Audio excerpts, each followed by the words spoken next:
Halo, Assalamualaikum warahmatullahi wabarakatuh. Syukur Alhamdulillah atas limpahan berkah dan rahmat dari Allah Subhanahu wa Ta'ala. Kita semua diberikan kesehatan untuk bisa berkarya dan berkreasi kembali. Bersama saya Muhammad Tommy Adrianto sebagai konten kreator Bung Tommy Channel dan juga sebagai konsultan hukum. Dan bagi teman-teman yang ingin melakukan konsultasi hukum dan ingin mendapatkan bantuan hukum, bisa menghubungi saya secara langsung melalui kontak person 0813 2725 1278. Pada video kali ini kembali saya akan membuat video tentang permasalahan hukum, dan judul video ini adalah bisakah jadi dasar untuk mempilotkan perusahaan jika THR belum dibayar karena alasan COVID-19.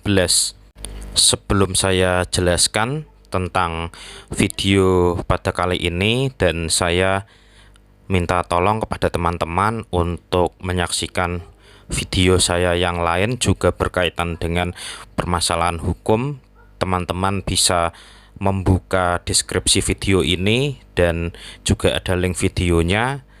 Teman-teman bisa buka dan langsung menyaksikan, dan ini sebagai tanda untuk mendukung program yang ada di Bung Tommy Channel. Banyak sekali yang bertanya dengan saya tentang masalah THR yang tidak dibayarkan pada saat pandemi COVID-19 ini, dan saking banyaknya pertanyaan saya tidak bisa menjawabnya satu-satu melalui WA atau melalui SMS dan juga melalui telepon, maka akan saya jawab melalui video YouTube saya ini. Dan intinya pertanyaannya adalah seperti ini. Misalkan THR karyawan PTA sepakat untuk dicicil sebagai imbas dari wabah COVID-19, namun sampai saat ini masih belum juga menerima pembayaran THR yang dijanjikan itu. Apakah bisa dijadikan dasar untuk mengajukan permohonan pilot ke PTA atau diselesaikan melalui tahapan dalam Undang-Undang Ketenagakerjaan saja? Nah, saya akan menjawab pertanyaan yang diberikan oleh teman-teman tadi, dan sebelumnya kita akan membahas tentang kewajiban bayar THR terlebih dahulu. Pertama-tama perlu dipahami bahwa berdasarkan peraturan pemerintah nomor 36 tahun 2021 tentang pengupahan atau PP pengupahan, Jungto Peraturan Menteri Ketenagakerjaan nomor 6 tahun 2016 tentang tunjangan hari raya keagamaan bagi pekerja atau buruh di perusahaan, atau Permenaker 6 2016, pemberian tunjangan hari raya atau THR merupakan suatu kewajiban yang harus dibayarkan oleh pengusaha kepada seluruh pekerjanya. Pemberian THR wajib diberikan paling lambat 7 hari sebelum hari raya keagamaan.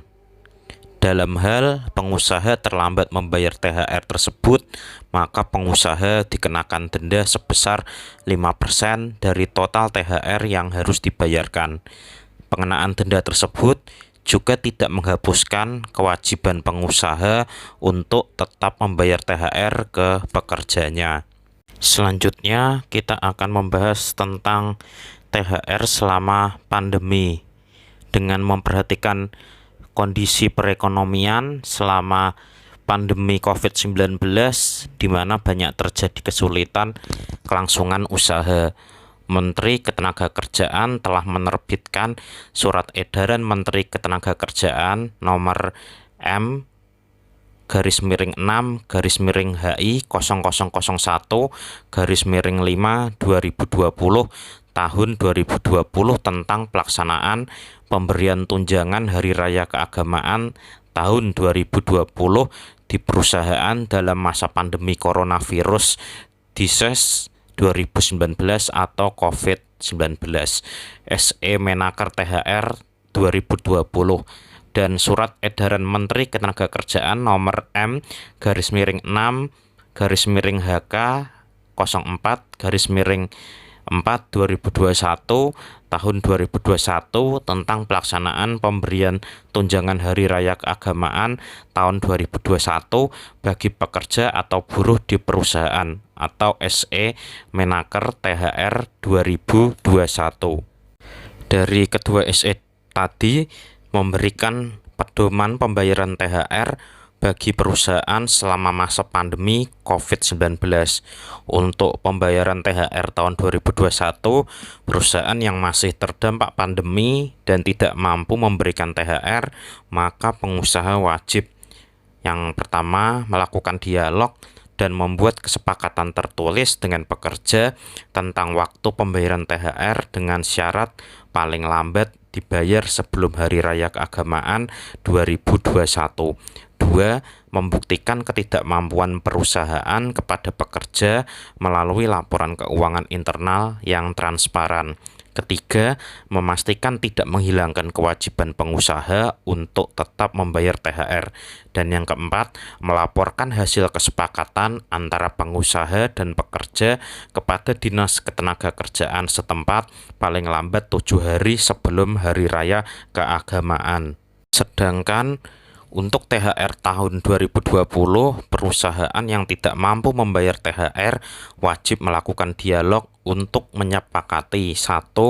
Pembayaran THR secara bertahap jika tidak mampu membayar THR secara penuh pada waktu yang ditentukan, atau yang kedua, penundaan pembayaran THR jika tidak mampu membayar THR sama sekali pada waktu yang ditentukan. Selanjutnya saya akan membahas tentang sanksi pengusaha tidak membayar THR. Bisa saya asumsikan sebelumnya di tahun 2020 pekerja telah sepakat untuk menerima pembayaran THR secara bertahap atau dicicil, namun belum menerima sama sekali cicilan THR yang dijanjikan.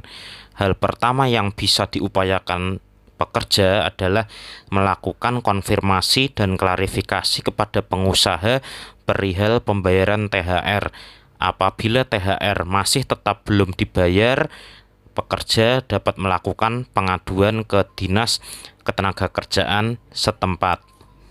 Berdasarkan Peraturan Menteri Ketenagakerjaan Nomor 20 Tahun 2016 tentang tata cara pemberian sanksi administratif peraturan Pemerintah Nomor 78 Tahun 2015 tentang pengupahan atau Permenaker 20/2016 Jungto PP Pengupahan, pengusaha yang tidak membayar THR akan dikenakan sanksi administratif berupa pertama, teguran tertulis, 2, pembatasan kegiatan usaha, 3. Penghentian sementara sebagian atau seluruh alat produksi, dan yang keempat, pembekuan kegiatan usaha.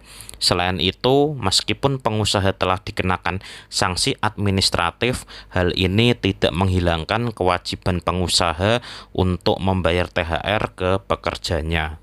Sekarang, upaya hukum apa yang digunakan, pilot atau PHI? Apabila pengusaha masih tetap tidak membayarkan THR tersebut, menurut saya lebih tepatnya untuk mengajukan gugatan perselisihan hak pada Pengadilan Hubungan Industrial di Pengadilan Negeri setempat yang daerah hukumnya meliputi tempat pekerja bekerja. Hal ini dikarenakan THR merupakan hak pekerja dan jika tidak dibayarkan akan menimbulkan perselisihan hubungan industrial berupa perselisihan hak, yaitu perselisihan yang timbul karena tidak dipenuhinya hak pekerja oleh pengusaha. Namun, sebelum mengajukan gugatan perselisihan hak antara pengusaha dan pekerja, harus sebelumnya telah menempuh perundingan bipartit secara musyawarah untuk mencapai mufakat. Selanjutnya, apabila merujuk pada beberapa putusan berikut, sengketa perselisihan hak termasuk ke dalam kompetensi absolut Pengadilan Hubungan Industrial dan bukanlah sengketa kepilotan di Pengadilan Niaga, yaitu pertama, putusan Mahkamah Agung nomor 447 K/PDT Sus Pilot garis miring 2016 halaman 27, menimbang bahwa dengan memperhatikan sengketa antara pemohon dan termohon yang mempersoalkan tentang diberhentikannya pemohon di mana hak-hak pemohon tidak dibayarkan, gaji, denda gaji, iuran jam sostek, dan lain-lain, maka hubungan tersebut jika terjadi sengketa seharusnya diselesaikan oleh Pengadilan Hubungan Industrial. Kedua, putusan Pengadilan Niaga pada Pengadilan Negeri Jakarta Pusat nomor 221 garis miring PDT Sus PKPU garis miring 2019 garis miring PN Niaga Jakarta Pusat halaman 146, menimbang bahwa berdasarkan uraian tersebut di atas, maka majelis hakim berpendapat bahwa pemohon PKPU yang diajukan oleh para pemohon PKPU dalam perkara Akwo bukan merupakan bagian dari kewenangan Pengadilan Niaga pada Pengadilan Negeri Jakarta Pusat, melainkan sengketa tersebut adalah bagian dari kewenangan Pengadilan Hubungan Industrial, khususnya menyangkut kedudukan atau status dan jumlah utang yang belum bersifat final tersebut. Pada sisi lain, untuk dapat termasuk ke dalam sengketa kepailitan, maka harus memenuhi syarat-syarat yang diatur pada Undang-Undang Nomor 37 Tahun 2004 tentang kepailitan dan penundaan kewajiban pembayaran utang atau UU KPKPU, yaitu debitur yang punya 2 atau lebih kreditur yang tidak membayar lunas sedikitnya satu utang yang telah jatuh tempo dan dapat ditagih. Perlu dicatat, status pekerja dan rekan-rekan sesama pekerja merupakan suatu kesatuan dan tidak berdiri sendiri-sendiri.